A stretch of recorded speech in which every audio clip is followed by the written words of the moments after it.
ആദരണീയരായ അധ്യാപകർ, വിദ്യാർത്ഥി സുഹൃത്തുക്കൾ, വിശിഷ്ട അതിഥികൾ, മറ്റു പ്രിയമുള്ളവർ, ഏവർക്കും സ്നേഹാഭിവാദ്യങ്ങൾ.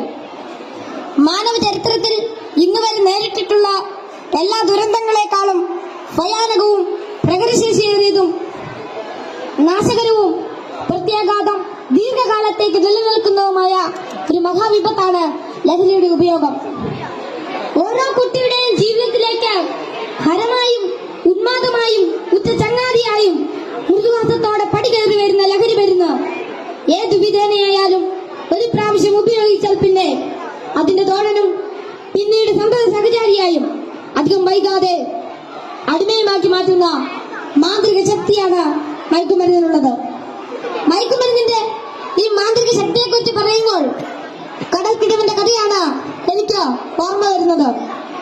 കൂട്ടുകാരെ, നിങ്ങൾ കടൽക്കിടവിന്റെ കഥ കേട്ടിട്ടില്ലേ? വെയിലാറുന്ന സായാഹ്നങ്ങളിൽ കടൽ തീരത്തിന്റെ മണൽത്തട്ടിൽ നടക്കാനാവാതെ അവശനായി കിടക്കുന്ന വൃദ്ധനെ കാണാം. കരുത്തരായ യുവാക്കൾ ഒറ്റയ്ക്ക് ആരെങ്കിലും അടുത്തെത്തിയാൽ തന്നെ അല്പദൂരത്തേക്ക് മാറ്റിക്കിടത്താൻ ചെറുപുഞ്ചിരിയോടെ വിനയാജ്ഞരായി അപേക്ഷിക്കും. മനസ്സലിഞ്ഞ് സഹായിക്കാൻ തയ്യാറായാൽ എടുത്തു മാറ്റാൻ കിഴവൻ അനുവദിക്കുകയില്ല. തോളിൽ കയറ്റാൻ നിർബന്ധിക്കും. തോളിൽ കയറിയാൽ കിഴവന്റെ തനി സ്വഭാവം പുറത്തു വരും. തന്നെ വഹിച്ചവൻ കുഴഞ്ഞു വീണ് മരിക്കുന്നതുവരെ തോളിൽ തന്നെ ഇരിക്കും. നന്നേ ഭാരമുള്ള കിഴവനെ ചുമന്ന യുവാവ് മരിച്ചു എന്ന് ബോധ്യമായാൽ ഇറങ്ങി അല്പമകലെ മാറിക്കിടക്കും, അടുത്ത ഇരയെയും കാത്ത്. ഇതുപോലെയാണ് ലഹരിയുടെ ഉപയോഗവും. ഒരു പ്രാവശ്യം രുചിച്ചു നോക്കിയാൽ പിന്നെ രക്ഷപ്പെടൽ അസാധ്യം എന്നല്ല, എന്നാലും വലിയ പ്രയാസം തന്നെ.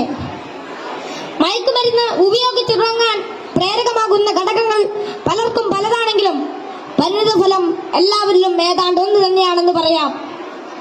ഉപയോഗിച്ച് തുടങ്ങുമ്പോഴുള്ള രസവും കൗതുകവുമെല്ലാം മാനസിക സംഘർഷങ്ങൾക്കും ശാരീരിക പ്രശ്നങ്ങൾക്കും വഴിമാറും.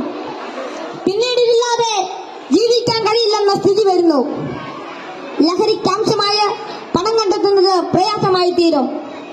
അപ്പോൾ അതിനായി കുറുക്കുവഴികൾ തേടുന്നു.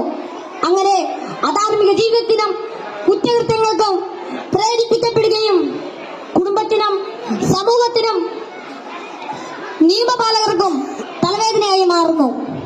ഇതിന്റെ എല്ലാം ബാക്കി പത്രം എന്ന് പറയുന്നത് നിരാശ, ഏകാന്തത, മാനസിക പിരിമുറുക്കം, ശാരീരിക പ്രശ്നങ്ങൾ, മാനസിക വിഭ്രാന്തി എന്നിവയാണ്. ഈ പ്രശ്നങ്ങൾ ഇവരെ നിഷ്ക്രിയരും നിർജീവനുമാക്കി തീർക്കുന്നു.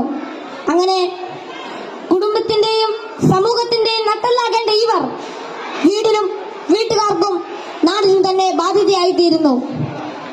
ലഹരി ഒരു മഹാവിപത്താണ്, സമൂഹത്തെ കാർന്നു തിന്നുന്ന മഹാവ്യാധി. ഇത് ബാധിക്കുന്നതാകട്ടെ നാടിന്റെ സമ്പത്തും രാഷ്ട്രത്തിന്റെ അടിത്തറയും നട്ടലുമായ കൗമാരത്തെയും യൗവനത്തെയും. കുപ്പിയിൽ നിന്ന് തുറന്നുവിട്ട ഭൂതം പോലെ നമ്മെ ഒന്നോടെ വിഴുങ്ങുവാൻ വായ്പിളർ നല്ലറിയാത്തടുക്കുന്ന ഈ ദുർഭൂതത്തെ നമുക്ക് ഒറ്റക്കെട്ടായി നേരിടാം.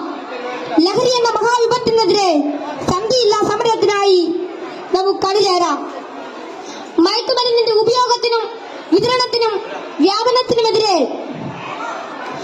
കൈയോട് കൈകോർത്ത് നമ്മെ തന്നെ കാത്തും കൂട്ടുകാരുടെ കാവലാളായും ലഹരിക്കടിമപ്പെട്ടു പോയവരെ ചേർത്ത് പിടിച്ചും ലഹരി വിമുക്ത നാളേക്കായി ഐക്യദാർഢ്യത്തിന്റെ ഉരുക്കുകോട്ട തീർത്ത് മുന്നേറാം. ഉറച്ച തീരുമാനവും വ്യക്തമായ കർമ്മപദ്ധതികളും കൃത്യമായ ബോധവൽക്കരണവും കൊണ്ട് നമ്മുടെ കൂട്ടുകാർക്ക് ചുറ്റും നമുക്കൊരു രക്ഷാവലയം തീർത്ത് മനവും കരവും ഒന്നായി ചേർത്ത് ഉറക്കെ പാടാം. ശിരസ്സുയർത്തി പറയുക ലഹരിക്ക്